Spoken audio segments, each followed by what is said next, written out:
Gracias, Señor. Gracias, Señor. Gracias, Señor. Gracias, Jesús.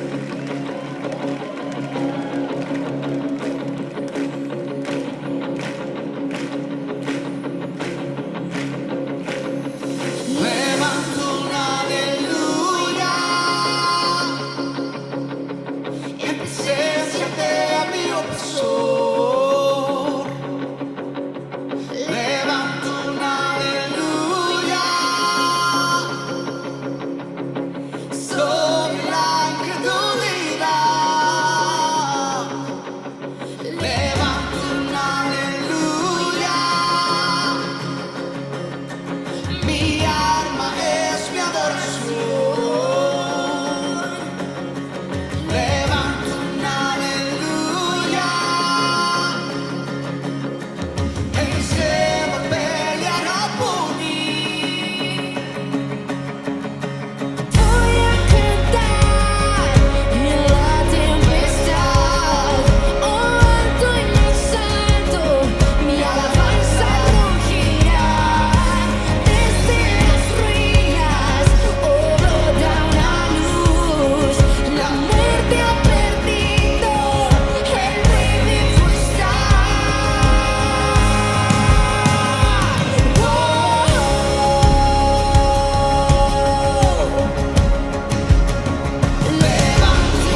aplausos para el Señor que sean mucho más fuertes.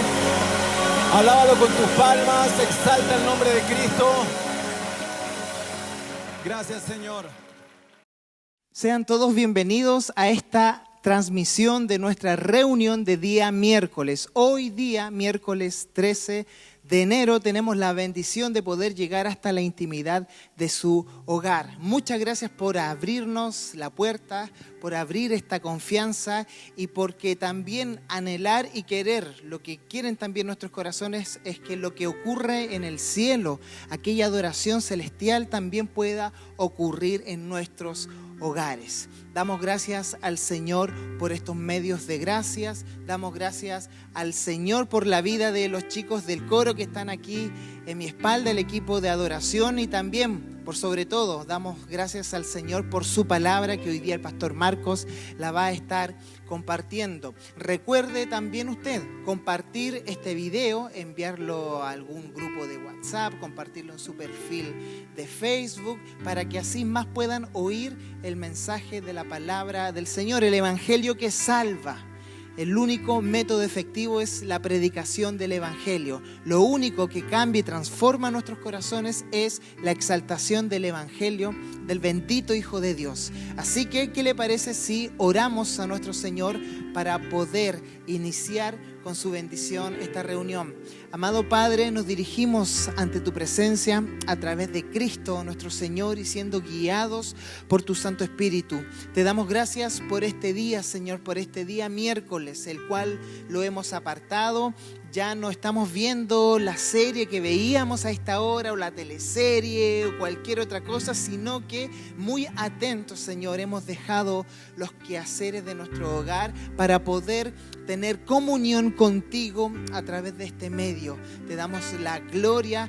Sabemos que tú nos hablarás hoy a nuestro corazón. Prepara nuestro corazón, Señor, para que tu palabra pueda sembrar ahí aquella buena semilla. También te damos la gloria por minutos que tendremos de alabanza, de adoración. Y gracias, Señor, porque a pesar de la distancia, del distanciamiento social, a pesar de las reglas, Señor, de los controles, etcétera, sabemos que nuestra comunión contigo está abierta y es directa a través de tu trono de gracia y misericordia por Jesús, nuestro Señor. Tú no estás en cuarentena, el cielo no está en cuarentena, sino que el cielo está abierto para ver tu gloria. Lo creemos, amado Señor, y todo esto lo pedimos en el nombre de Jesús. Amén y amén. Bien, amada iglesia, iniciemos adorando al Rey de Reyes. Amén, que el Señor les bendiga. Vamos a comenzar adorando, alabando a nuestro Señor y declarando su grandeza. Amén. Vamos a cantar. Sí, Señor, te adoramos.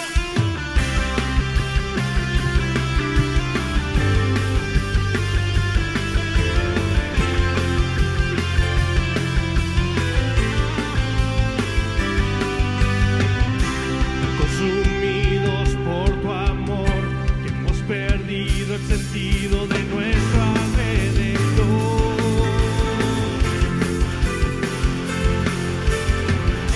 Que nada nos puede destruir.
la luz, en tu luz vemos la luz, en tu luz vemos la luz. En tu luz vemos la luz, en tu luz vemos la luz, en tu luz vemos la luz. Vamos a levantar nuestra voz y decir: en tu luz vemos la luz, en tu luz vemos la luz, en tu luz vemos la luz. Por última vez, en tu luz vemos la luz, en tu luz vemos la luz, en tu luz vemos la luz, en tu luz vemos la luz. Eres nuestra herencia, más que suficiente, nuestro Redentor y Rey. Jesús, muestra tus caminos y andaremos en tu luz, a la luz de tu verdad.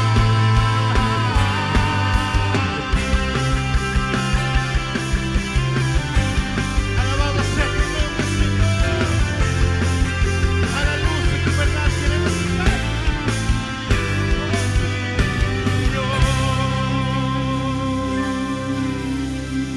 Aleluya. Yo sé que usted está aplaudiendo en su casa. Yo sé que usted está con el gozo del Señor en su casa.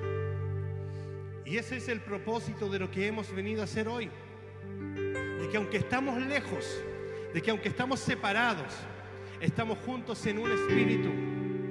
La Biblia nos señala y nos dice que cuando estaban los 50 en el Pentecostés, los 120 en el Pentecostés, estaban todos unánimes juntos.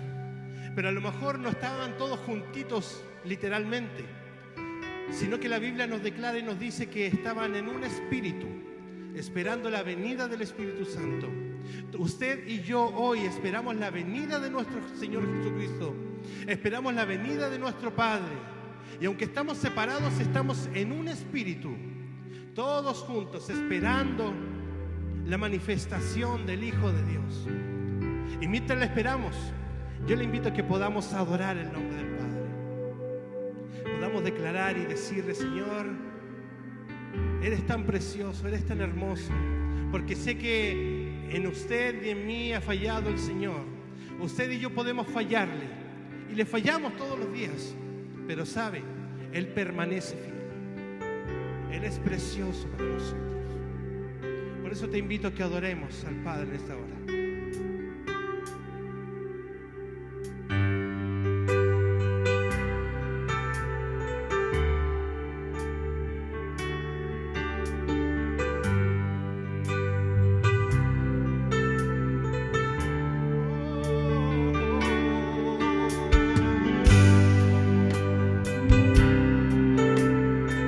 Recibe mi canto, oh Señor.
Te damos, Señor, toda nuestra adoración, Señor. Exaltamos a ti, Cordero de Dios, el Cordero que ha vencido, el Cordero que derramó la sangre para hacer expiación por nuestros pecados. Hoy tenemos acceso a tu presencia, Padre, por ese bendito Cordero y por esa sangre que fue derramada, el cual nos abrió un camino nuevo y vivo a través del velo.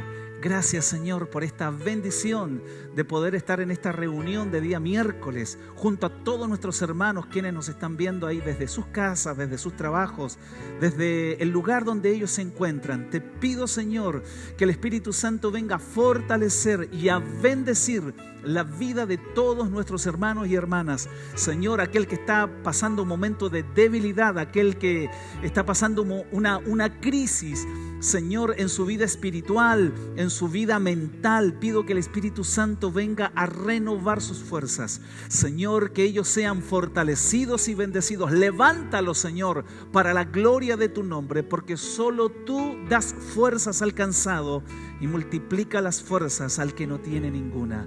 Gracias te damos, Señor, en este tiempo en que hemos sido bendecidos con esta gracia especial, con esta gracia soberana, quien nos mantiene en este proceso de la salvación y en este proceso de la santificación.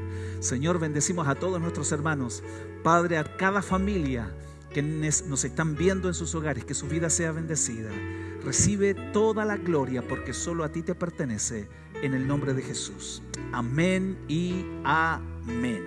Bendito sea el Señor. Honramos al Señor y glorificamos su nombre en esta preciosa tarde de día miércoles. Hemos tenido calurosos días y hemos visto cómo la mano del Señor nos ha sostenido hasta el día de hoy. Hemos visto que el aumento de los contagios es preocupante en nuestro país, pero tenemos nuestra fe puesta no en las noticias, sino que tenemos nuestra fe puesta en la palabra, en las promesas del Señor. Y para eso debemos de conocer qué es lo que dice la palabra de Dios. Y para eso nosotros, los pastores, los predicadores, aquellos que amamos el estudio de las Escrituras, tenemos la pasión y el deseo de poder comunicar fielmente el mensaje del Evangelio a todos nuestros hermanos, para que sean, como dice Pablo a Timoteo, estas pastorales, que realmente hemos sido bendecidas con los mensajes expositivos de estas cartas pastorales. Pablo le escribe a Timoteo diciendo que tenemos que estar nutridos de toda la palabra de Dios. Que lo que es lo contrario a nutrido es ser una persona desnutrida en lo físico y en lo espiritual. Los desnutridos tienen un feo aspecto físico. Hace muchos años atrás, los niños que nacían en nuestro país tenían ese problema de la desnutrición, hasta que luego los gobiernos de nuestro país comenzaron a hacer todo un trabajo con los niños desde que nacían hasta su desarrollo en los primeros años, y ya comenzamos a erradicar la desnutrición en los niños de nuestro país y prácticamente ya no hay niños desnutridos. En lo espiritual también es un problema serio, la desnutrición espiritual, donde no hay palabra. A lo mejor tenemos las infraestructuras religiosas, tenemos a lo mejor hasta aspectos religiosos, nos vestimos como gente religiosa, pero hay una terrible desnutrición espiritual en el bendito y santo conocimiento de estas verdades del Evangelio. Por eso queremos seguir indagando, queremos seguir escudriñando, queremos seguir estudiando texto por texto estas preciosas cartas pastorales que el apóstol escribió a sus hijos en la fe, Timoteo y Tito. Y vamos a ir con la segunda parte que he titulado El silencio de la mujer en las pastorales. ¿Ya? Es un mensaje a lo mejor un poco polémico, como decía yo la semana pasada, pero cuando nosotros analizamos en su contexto el contenido de cada palabra que el apóstol Pablo escribió inspirado por el Espíritu Santo, entonces comenzamos a entender el sentido por qué Pablo las declaró y las dijo. ¿Ya? Muy bien, entonces yo quiero que usted se ponga cómodo, abra su Biblia en 1 de Timoteo, capítulo 2. Vamos a leer los versículos 11 al versículo 5. Dice la Escritura: la mujer aprenda en silencio, con toda sujeción, porque no permito a la mujer enseñar ni ejercer dominio sobre el hombre, sino estar en silencio. Porque Adán fue formado primero, después Eva, y Adán no fue engañado, sino que la mujer, siendo engañada, incurrió en transgresión. Pero se salvará engendrando hijos si permaneciere en fe, amor y santificación con modestia. Amén. Muy bien, vamos entonces a analizar el texto y poder tratar de explicar con toda claridad lo que Pablo enseñó a las iglesias del primer siglo. Habíamos dicho anteriormente, el miércoles pasado, que hay toda una defensa con respecto al cuidado, a la protección y a la salvación de la mujer en el Antiguo Testamento. Cómo Dios, a través de sus leyes, protegió, bendijo y le preservó una generación a todas las mujeres en el antiguo pacto. También nos hicimos la pregunta, ¿cómo Dios ve ahora, bajo el nuevo pacto, en el Nuevo Testamento a la mujer?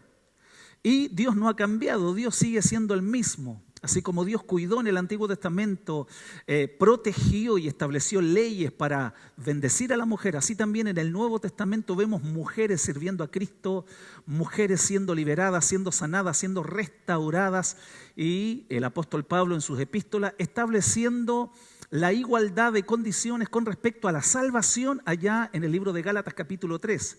En el versículo 28, cuando dice, ya no hay esclavo ni libre, ya no hay judío ni griego, ya no hay varón ni mujer, sino que ahora todos somos uno en Cristo el Señor.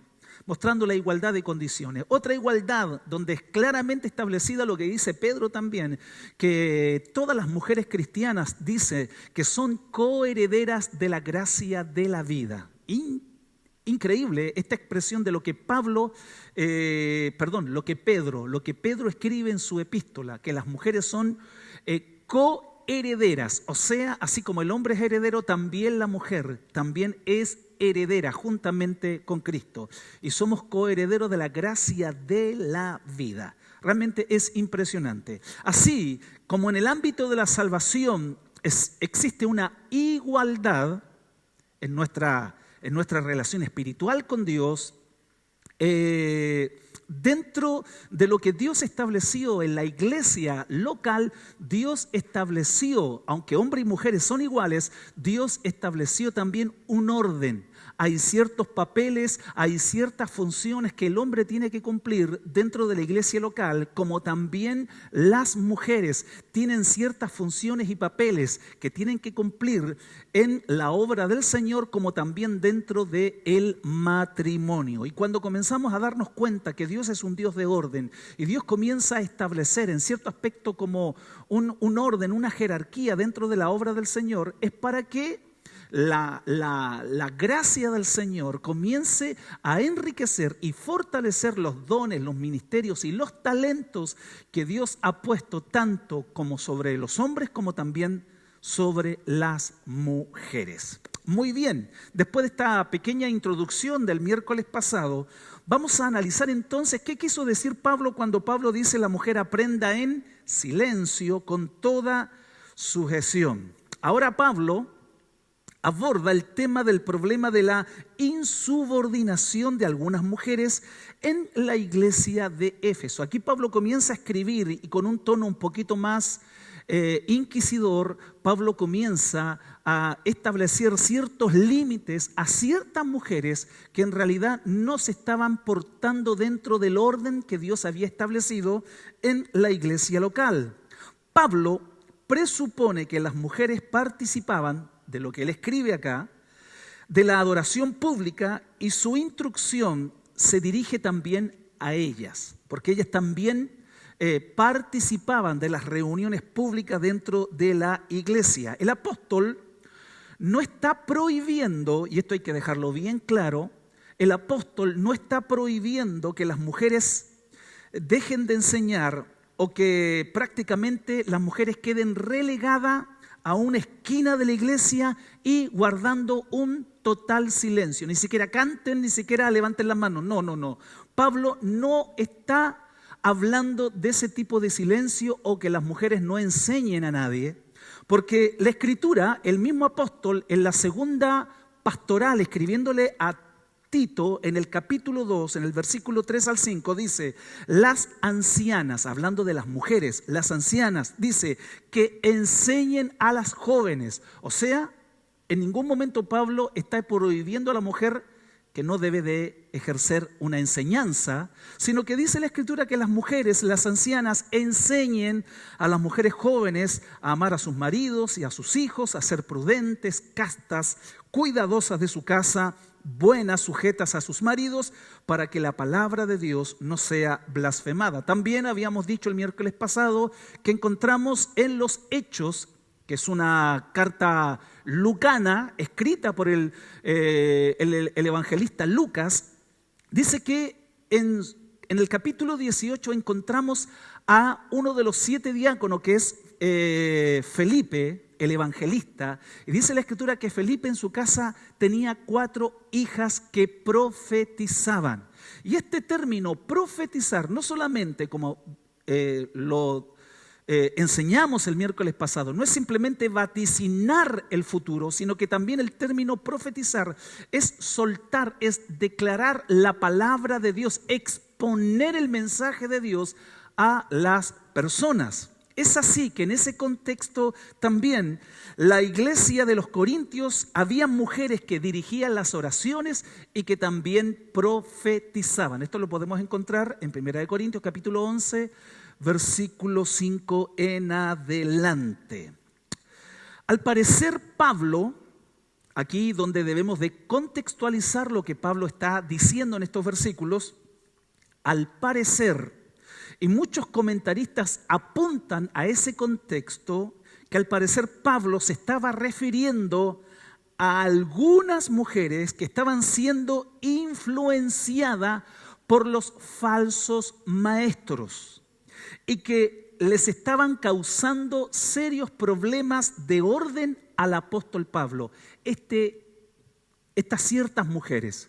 Habíamos dicho que una de las causas fundamentales por qué Pablo escribió estas pastorales es para refutar y frenar el crecimiento de algunos falsos maestros, algunos que se creían intérpretes de la ley, maestros de la ley, estaban en cierto aspecto enseñando cosas totalmente falsas y heréticas a la iglesia de Éfeso. Es así que Pablo utiliza este argumento, y los que ponían bastante oído a estos falsos maestros, curiosamente, eran ciertas mujeres de la iglesia de Éfeso. Por ejemplo, Pablo comienza a hablar a Timoteo y a corregir algunas malas conductas de estas mujeres. En 1 Timoteo capítulo 5, versículo 11 al versículo 13, Pablo dice: pero viudas más jóvenes no admitas, porque cuando impulsadas por sus deseos se rebelan contra Cristo, quieren casarse,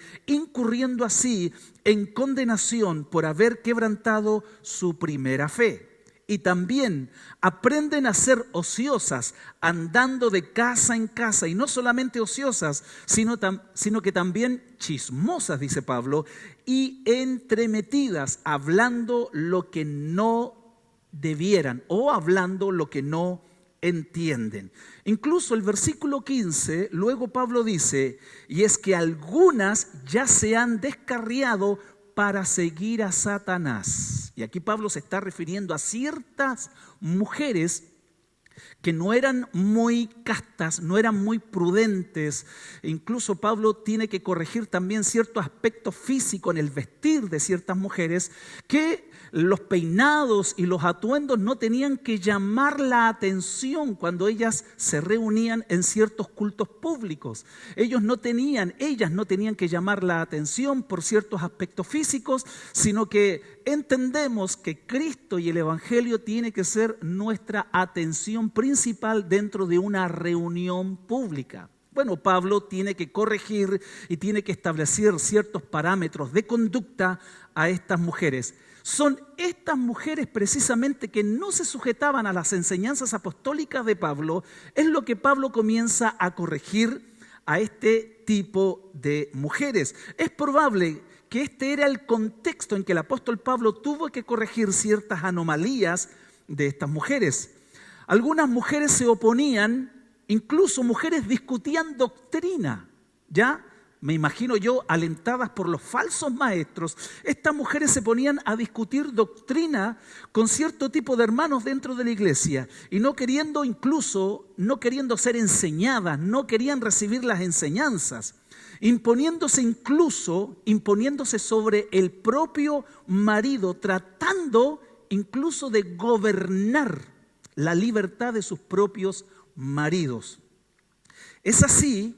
Y entendemos por qué Pablo comienza a utilizar estas expresiones que son bastante fuertes. Alguien diría, bueno, al no conocer el contexto histórico, alguien diría, al leer así, digamos solamente la letra de lo que uno está leyendo, uno llegaría a la conclusión que Pablo es misógino, es un macho patriarcal, Pablo, ¿no es cierto?, de acuerdo a la cultura de hoy en día, pero no, todo esto tiene un contexto, lo cual armoniza perfectamente con toda la Escritura. Y por eso es muy importante que nosotros conozcamos el trasfondo, por qué Pablo le escribe a este tipo de mujeres y Pablo le escribe a Timoteo que él tiene que corregir y que tiene que establecer ciertas normas para la convivencia saludable con respecto a la fe en Cristo. En la congregación en Corinto, las mujeres hacían preguntas incluso en la iglesia de los Corintios, en el culto público, distrayendo la atención de los que oían las enseñanzas, incluso trayendo vergüenza a sus propios maridos. Simplemente la mujer levantaba la mano o interrumpía una enseñanza que Pablo estaba compartiendo. Por eso Pablo escribe a los Corintios, en 1 Corintios capítulo 14, verso 34, la NBI dice: guarden las mujeres silencio en la iglesia, pues no les está permitido hablar, que estén sumisas como lo establece la ley.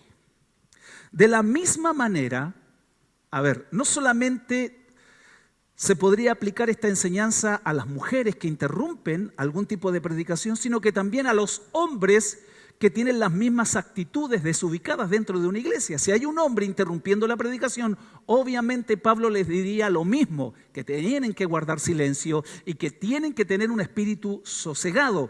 Es así que Pablo también, en el mismo espíritu de esta enseñanza, Pablo también les prohíbe a aquellos que hablan en lengua sin ningún tipo de interpretación, tienen que guardar silencio también. Lo mismo que le dice a estas mujeres, por ejemplo, en 1 Corintios capítulo 14, versículos 27 al 30. Si habla alguno en lengua extraña, sea esto por 2 o a lo más 3 y por turno, y uno interprete, uno le dé el significado de esa lengua desconocida. Y si no hay intérprete, calle en la iglesia, ya sea hombre o mujer, no importando quién persona tenga el don de profecía o de interpretación, calle en la iglesia, hable para sí mismo y para Dios. Asimismo los profetas, aquí se refiere a los varones, así también los profetas hablen 2 o 3 y los demás juzguen. Y si algo le fuere revelado a otro que estuviere sentado, calle el primero. ¿Qué es lo que está tratando de proteger Pablo? La sana convivencia, el orden y erradicar totalmente la confusión dentro de algunos ejercicios carismáticos dentro de la iglesia de los Corintios. Y Pablo establece esta premisa Y este principio fundamental dentro de los ejercicios de los dones espirituales. Dios no es Dios de confusión, sino Dios es un Dios de paz. Dios no es Dios de confusión, sino de paz. Y que Dios también es un Dios de orden. Dios no es un Dios de caos. Dios no es un Dios de desorden. Dios no está en la confusión. Dios está en el orden. Hágase todo, dice Pablo también a los Corintios en este mismo capítulo 14, hágase todo decentemente y con orden. Ese es el contexto en que Pablo comienza a establecer ciertas reglas y ciertas normas y ciertos límites a algunas conductas que estaban fuera de lugar en la iglesia del Señor. Esto mismo ocurría en Éfeso, donde algunas mujeres arrogantes y engreídas no querían ser enseñadas, sino que ellas querían enseñar, lo que exigía que se les mandaba a aprender a ellas, ¿no es cierto? Y hacerlo sosegadamente. Vuelvo a reiterar, detrás de estas conductas desordenadas de estas mujeres estaban los falsos maestros, las cuales estas mujeres habían puesto bastante oído a las falsas enseñanzas de estos maestros que hablaban, ni siquiera ellos entendían lo que hablaban con respecto a la ley. Pablo les dice también a estos falsos maestros, mándalos a callar también. Llegó a la conclusión que Pablo era bueno para hacer callar a la gente, que estaba un poquito desordenada dentro de la iglesia. Muy bien, entonces, amados hermanos, entendemos por qué Pablo dice que la mujer aprenda en silencio. Pastor, ¿qué quiere decir el término silencio? Bueno, esta palabra silencio que se usa aquí, usada por Pablo, no significa no hablar más o no hablar. No significa eso. Sino que este término que Pablo utiliza con respecto al silencio significa guardar calma. Guardar calma significa estar sosegado. Significa tener quietud. Cuando hay una paz exterior, es porque existe una paz interior. Cuando hay una persona que controla sus impulsos, cuando Dios ha trabajado en el carácter tanto de hombres como de mujeres, entonces nosotros dominamos nuestros impulsos, hablamos cuando se puede hablar y cuando hay que callar, estamos guardando silencio con un espíritu sosegado, con un espíritu calmado. Eso significa, curiosamente, el término silencio. Y Pablo utiliza este término no para que las personas, en este caso las mujeres, no hablaran, sino que estuviesen tranquilas. Eso es el correcto sentido de este término cuando Pablo dice aprendan en silencio, o sea, aprendan con un espíritu sosegado, aprendan con un espíritu tranquilo, que estén calmados allí recibiendo la enseñanza del Señor. Lamentablemente habían algunas mujeres que no tenían esta actitud, eran violentas, eran arrogantes y hacían callar a aquel que le estaba impartiendo la doctrina apostólica. Y luego dice, con toda sujeción, que estén tranquilas, sosegadas, con toda sujeción. Este concepto apunta al matrimonio, especialmente cuando entendemos de que en el matrimonio Dios ha establecido este orden, aunque son iguales, hombre o mujer son coherederas de la gracia de la vida, por tanto no hay diferencia, pero dentro del matrimonio, como en la iglesia, existe una cabeza. Y en este ámbito, desde un punto de vista creacional, Dios puso al hombre como cabeza, como autoridad dentro de la familia. No porque el hombre sea más valioso que la mujer, no, ese no es el correcto sentido. El correcto sentido es simplemente cuando hablamos de autoridad y de cabeza, es porque el hombre es el responsable número uno en el cual Dios un día ha de pedir cuenta. Llevémoslo ahora a la iglesia local. Dentro de la obra del Señor y dentro de la iglesia local, Dios ha establecido como un plano de liderazgo y responsabilidad ante Dios al hombre. Por eso vemos en estas cartas enseñándole a los ancianos, a los líderes de la iglesia, enseñándole también a los líderes, a los ministros, a los pastores, que son ellos quienes tienen la responsabilidad de transmitir la doctrina apostólica a la iglesia del Señor. ¿Por qué? Porque el hombre es el responsable número uno frente a Dios y frente a la iglesia del Señor. Todos tienen su papel, su misión. Dios estableció un orden en la creación y ese orden no hay que traspasarlo, violarlo. Cuando todos cumplen su función dentro del matrimonio, entonces todo se mueve en un orden equilibrado, en un ambiente pacífico y en un tiempo de armonía y de bendición dentro del hogar. El problema es que los problemas vienen en la familia cuando el hombre se sale de su papel y la mujer también sale del rol que Dios le estableció para el matrimonio. Es así que la mujer aprenda con un espíritu sosegado, calmado, que esté tranquila y con toda sujeción. Ahora, este término significa una docilidad voluntaria. Ojo, no es que la mujer esté sujeta por presión, por obligación o porque le hemos puesto una pistola en la cabeza a la esposa. No, sino que esta es una actitud totalmente voluntaria y libre de la esposa para ponerse debajo del alero de su esposo. Y eso es lo que nos enseña la Escritura. Vuelvo a reiterar, esto no tiene nada que ver de que la mujer sea inferior al hombre, por eso tiene que sujetarse. Llegaríamos a la conclusión entonces que el Hijo, dentro de la triunidad de Dios, el Hijo tendría que ser inferior al Padre, porque el Hijo se sujetó al Padre. Entendemos teológica y bíblicamente que el Hijo es igual al Padre. No es inferior al Padre, es igual al Padre. Lo dice Filipenses, por ejemplo, en el capítulo 2, versículo 5. Hablemos un poquito de esto. Dice la Escritura, el cual siendo en forma de Dios, el cual siendo en forma de Dios, no estimó, ese era el término, no estimó ser igual.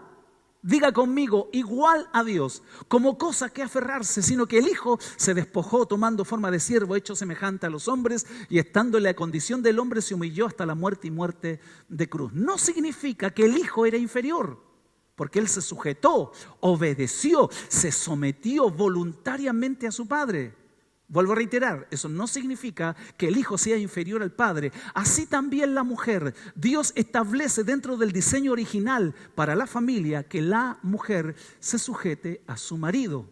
Y también el marido también esté sujeto a Dios. Como dice Pablo a los Corintios, capítulo 11, versículo 5, que Dios es la cabeza de Cristo, Cristo es la cabeza de todo varón, el varón es la cabeza de la mujer y ambos... Se llega a esta conclusión que ambos son los padres son la cabeza de los hijos. Vuelvo a reiterar, cabeza no significa que sea superior. No. Simplemente Dios ha establecido un orden para que no haya caos, para que no haya un monstruo de dos cabezas, sino que todo esté equilibradamente dentro del diseño original que Dios estableció en la creación. Yo sé que el tiempo está pasando rápido y estoy tratando de poder apurarme. Ahora, el versículo 13 y 14 dice, porque Adán, y aquí Pablo establece un argumento del libro de Génesis para establecer el sometimiento, que la mujer aprenda y reciba la enseñanza. Y Pablo dice, porque Adán fue formado primero, después Eva. O sea, ¿cuál es el primer argumento? El orden de la creación. Porque Adán no fue formado primero, porque Adán fue formado primero, después Eva. Y luego el argumento de la caída. Y luego dice, y Adán no fue engañado, sino que la mujer, siendo engañada, incurrió en transgresión. El primer principio es el orden de la creación. Esto lo encontramos en Génesis capítulo 2 y el principio de la caída encontramos en Génesis capítulo 3. Aquí Pablo utiliza el Antiguo Testamento para argumentar, ¿no es cierto?, su lo que él está escribiendo a Timoteo y le dice que en el Génesis capítulo 2 el hombre fue formado primero y después entendemos, cuando leemos Génesis, entendemos en forma mucho más clara, ¿no es cierto?, cómo fue formada la mujer. Dios formó a la mujer, ¿no es cierto?, del costado del hombre. Originalmente es la mujer quien nace del hombre. Hoy nosotros nacemos, todo hombre y mujer nacemos de las mujeres. Dios le ha dado la bendición de tener un vientre que dé vida a esta civilización, que dé vida a la creación. El hombre no tiene esa bendición, pero originalmente la mujer nace del hombre porque Dios creó al hombre primero y después a Eva. Ahora, alguien diría en forma un poquito humorística que bueno, Dios siempre antes de hacer algo perfecto echa a perder primero y después hace lo mejor. Por eso algunas damas, ¿no es cierto?, son físicamente lejos, mucho más atractiva físicamente que el hombre. ¿Ya? El hombre es mucho más rudo, el hombre es mucho más, ¿cómo decirlo?, mucho más parco físicamente, mucho más, ayúdenme chicos, mucho más feo. Bueno, no quería decir a los hombres, pero bueno, es así. Pero cuando uno físicamente ve a las mujeres, en este caso mi esposa, cuando yo veo a mi esposa y me veo yo al espejo, obviamente mi esposa, pero lejos es mucho más bella que yo como hombre. Porque Dios puso eso, hermano, Dios puso esa gracia, esa femineidad en la mujer. Dios no creó a la mujer como hombre, ojo con eso, sino que Dios creó a la mujer del costado. Una vez un gran ministro decía, Dios no sacó a la mujer del huesito de la cabeza del hombre para que ella pudiese controlar al hombre, ni tampoco sacó a la mujer de un huesito del pie del hombre para que el hombre no la pisoteara ni la menospreciara, sino que Dios sacó a la mujer de un huesito de la costilla, al lado de su corazón, para que el hombre la ame, la proteja, la bendiga y la pueda proveer para todas sus necesidades. Me estoy poniendo un poquito poeta, pero es así. Dios creó, hermano, esta relación tan singular, distinta y diferente a los animales. Cuando Dios crea al hombre y Dios crea a su mujer. Cuando Adán despierta, obviamente se le salió un piropo a Adán y dijo, esto es hueso de mis huesos, carne de mi carne. Así que maravillosa esa unión que Dios creó en el principio. Y dice el texto, el argumento de Pablo, que el hombre fue formado primero y después fue formado Eva. La mujer fue formada de la sustancia del varón. Incluso 1 Corintios 11:8, Pablo repite el mismo argumento a los corintios.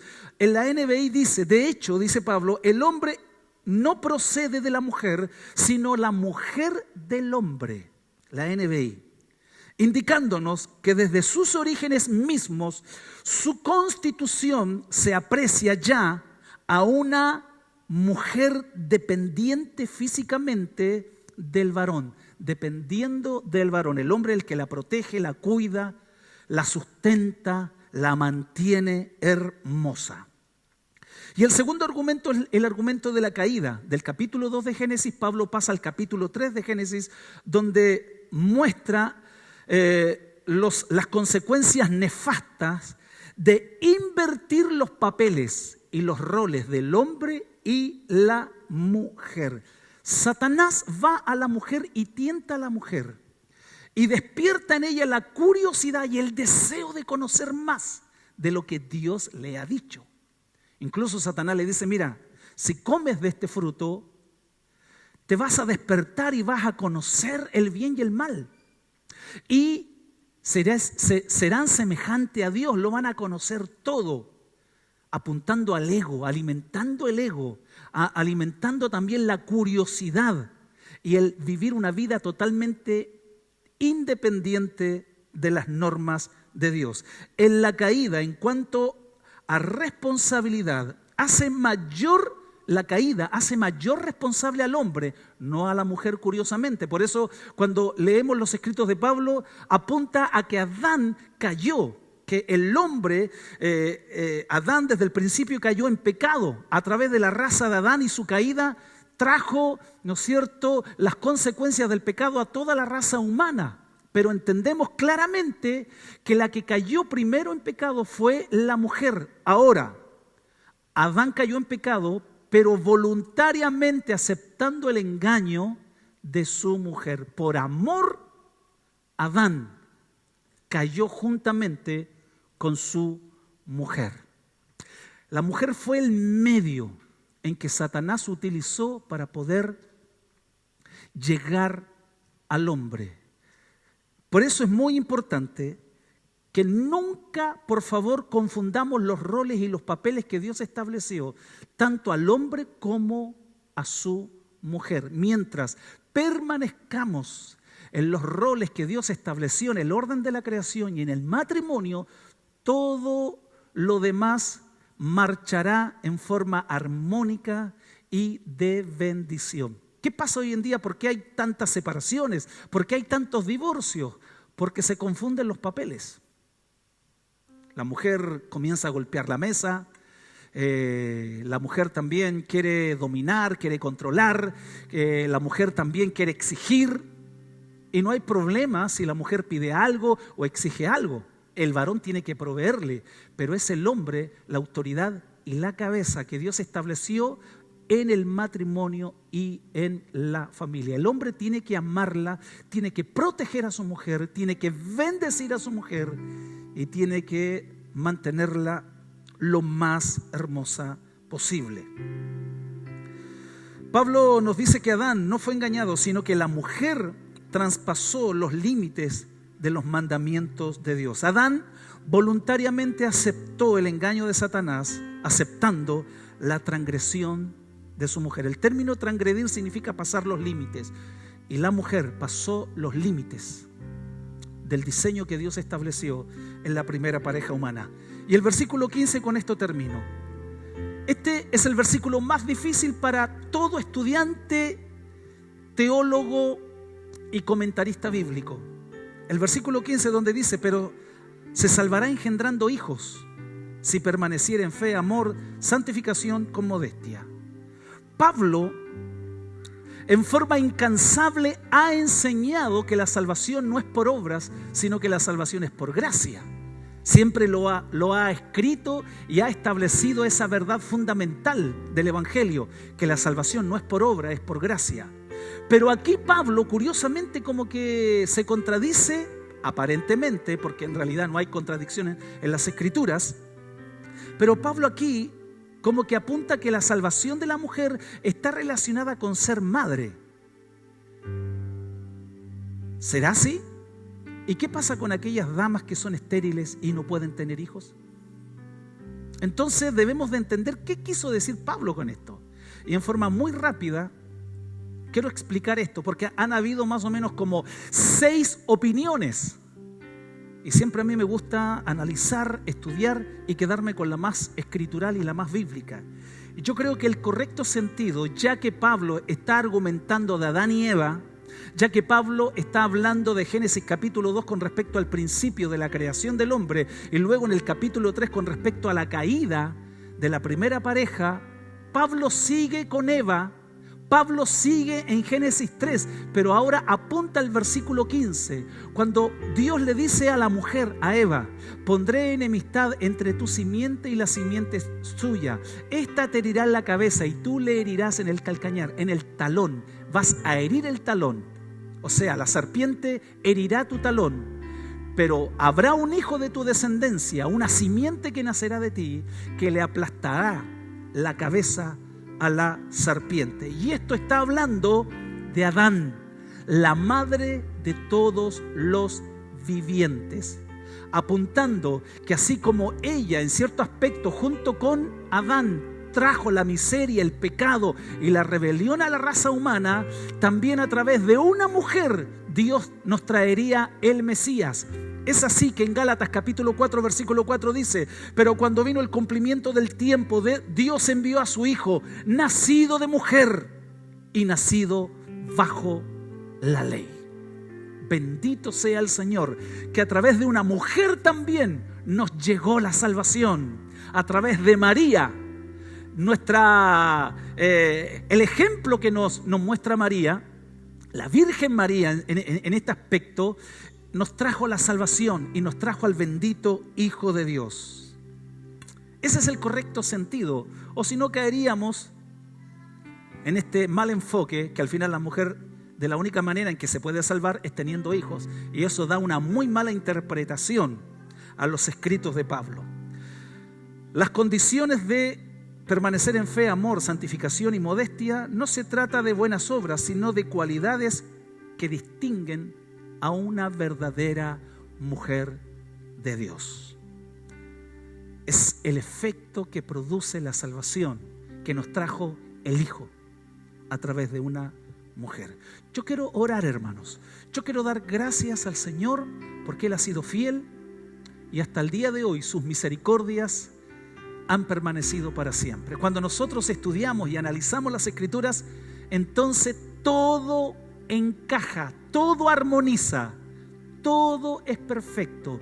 Dios no se contradice.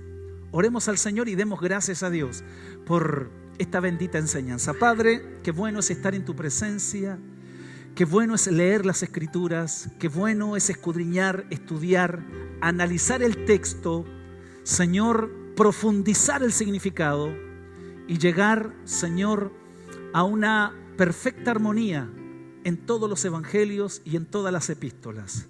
Señor, gracias te damos, porque así como la primera pareja y a través de Eva, Señor, se provocó la transgresión, el pecado y la desobediencia y trajo la enfermedad y el pecado a toda la raza humana, también a través de una mujer se nos abrió el camino de la vida y de la salvación.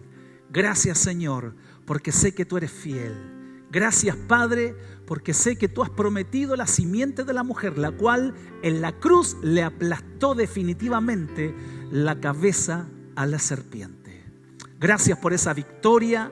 Gracias por ese triunfo en la cruz del Calvario. Tu palabra dice allá en Filipenses, el cual despojó a los principados y a las potestades y las exhibió públicamente, triunfando sobre ellos en la cruz. Gracias por ese golpe mortal al infierno y a las tinieblas. Gracias, Señor, por darnos la victoria y ahora en Cristo poder llevar todo pensamiento arrogante y soberbio bajo la obediencia a Cristo. En el nombre de Jesús recibe toda la gloria y gracias. Gracias por la salvación, y entendemos que dentro de la creación, dentro de la iglesia y dentro del matrimonio hay un orden que tú has establecido y queremos mantenernos en esos parámetros. Recibe la gloria en el nombre de Jesús. Amén y amén. Seguimos exaltando al Padre.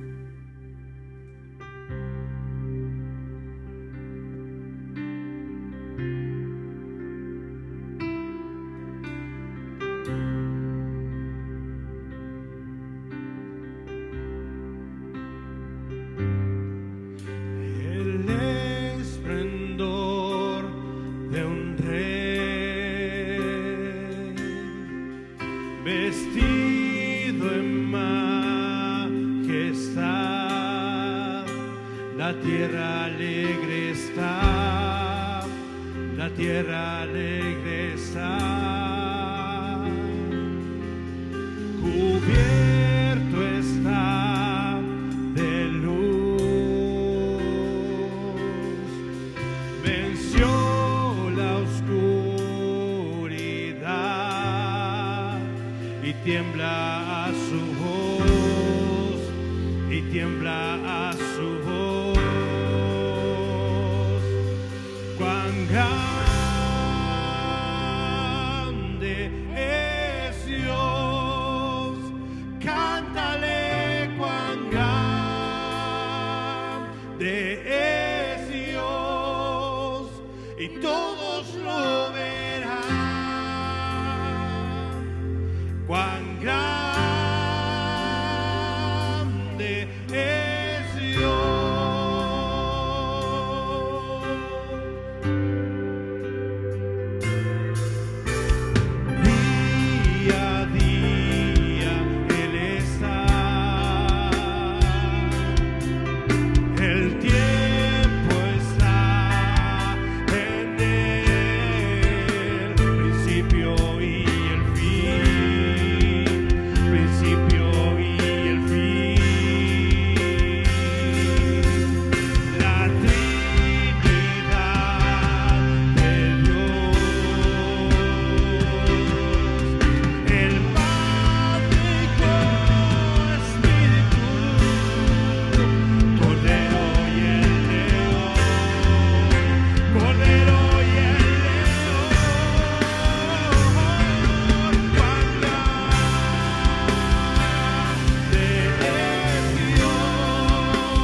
grande. No hay nadie como tú, digno de suprema adoración. Gracias. Bendecimos al Señor, bendecimos a los chicos de la alabanza, a Pame, ¿no es cierto? A ver, vamos a nombrar desde allá Marco, Pamela, Andrea, Alexis, Freddy y Cristian. Son una bendición realmente. Bendecimos al Señor y creo que todos los hermanos que nos ven y nos están escuchando, sin lugar a dudas piensan lo mismo. Son una bendición y damos gracias al Padre por este tiempo de poder estar compartiendo y enseñando lo que la Escritura dice, no estableciendo nuestras propias interpretaciones, sino que sujetándonos a lo que la Escritura, a lo que la palabra de Dios establece. Así es que yo quiero invitarles a que nos sigan apoyando como iglesia local, aunque físicamente no nos estamos reuniendo, pero nosotros componemos la verdadera iglesia de Jesucristo. Desarrollamos la iglesia, vivimos la iglesia en nuestros hogares, en nuestro trabajo, y como lo hacemos cuando nos reuníamos, entregamos nuestras ofrendas, entregamos nuestros diezmos, apoyamos nuestra iglesia local. Nuestros pastores han sido una tremenda bendición para nosotros, así que vamos a apoyar a nuestros pastores y vamos a sostener nuestra iglesia local, obviamente con todos los gastos mensuales que hay que seguir cancelando. Así es que también hay algunos hermanos que me han llamado diciendo: pastor, mire, yo esta semana voy a tener recursos para poder bendecir a la iglesia con mis primicias. Así que no hay problema en eso. Tenemos todo este mes, el primer mes del año, enero, para que usted pueda ser fiel al Señor y usted pueda también entregar sus primicias con sus peticiones, con los anhelos que están en su corazón. He escuchado muchos opinólogos, comentaristas con respecto al tema de la pandemia para este año 2021. Algunos dicen de que este año va a seguir igual que el otro. Incluso aunque se vacunen el 80% de la población, algunos llegan a la conclusión que no van a producir el efecto rebaño. Así es que vamos utilizar las mascarillas, el distanciamiento social. Espero que no sea así, porque igual es una opinión bastante lapidaria para todo este año 2021. Que Dios nos ayude y que esperemos que no sea así. Que ojalá el primer semestre de este año ya las vacunas comiencen a dar fruto con respecto a provocar que el sistema inmunológico se fortalezca en el organismo de los seres humanos. Así es que estemos orando para que los índices de contagio en nuestro país comiencen a bajar y que nuestros hospitales y nuestras clínicas no comiencen a colapsar con respecto ya sea a los respiradores, a las camas, en fin. Nuestras oraciones es que la bendición de Dios esté sobre nuestra nación y que pronto salgamos de esta y que subamos del paso 2 al paso 3, al paso 4. Qué bendición sería. Así es que sigamos orando tempranito por la mañana, sigamos buscando del Señor, pero con todo nuestro corazón. Bien, nos despedimos, les deseamos una bendecida semana de lo que nos queda esta semana. Mantengan los resguardos, obedezcamos todo lo que el sistema de salud nos ha dicho, pero repetidas veces. Tengamos cuidado, cuidemos a nuestros seres queridos, cuidemos a nuestras familias. Bien, un abrazo grande. Estemos orando para que no pueda existir en Viña del Mar ni en Valparaíso cuarentena. Ojalá que nos mantengamos aquí en el paso 2. Que Dios nos ayude en eso, hermanos. Bien, un abrazo grande, que Dios les bendiga y recuerde, este domingo vamos a estar ¿a qué hora? A las 10 de la mañana, retomando nuestros discipulados virtuales, junto a nuestros pastores Katy y Gustavo. 10 de la mañana y luego a las 11, nuestra reunión general de día domingo, Día del Señor. Bendiciones, nos vemos, chao, chao.